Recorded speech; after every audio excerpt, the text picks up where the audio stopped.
Hi guys! Gusto mo bang ibalik ang mga picture or yung mga videos na dinelete mo sa iyong cellphone? Alam niyo ba guys, na kapag nag-delete tayo ng mga picture or videos natin dito sa ating cellphone, ay hindi yan siya basta-basta nawawala. Meron pa tayong chance na maibalik ito kung sakali man na nagbago or nagsisi kayo na dinelete niyo ang photos na yon or yung videos na yon.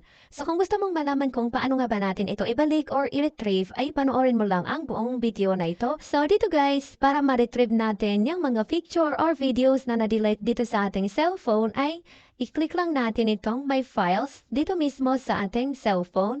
And then dito naman guys, hanapin natin itong Recycle Bin. So i-click lang natin. So ayan guys, dito na makikita lahat ng mga picture or videos na dinelete nyo dito sa inyong cellphone.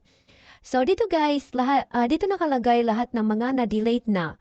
So meron itong 30 days bago siya tuluyang ma-delete. So halimbawa nag-delete kayo ng mga picture nyo and then nagsisi kayo sa pag-delete nyo nito, ay don't worry guys dahil pwedeng-pwede nyo pa yan ibalik.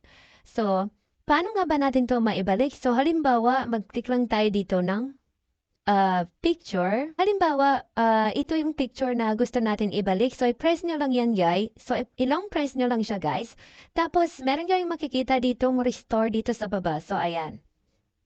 So, kapag ganyan na yung nakalagay, guys, ay nawala na siya dito. So, makikita nyo na siya ulit doon sa inyong gallery. So, tingnan natin kung na-retrieve ba yung picture na yon.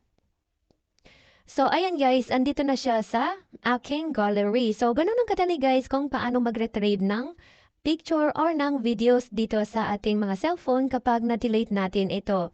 So, sana may natutunan kayo sa video na to guys. And kung hindi ka pa nako-follow, ay pakiclick mo lang yung follow and then pakilike na rin itong video na ito. Thank you for watching.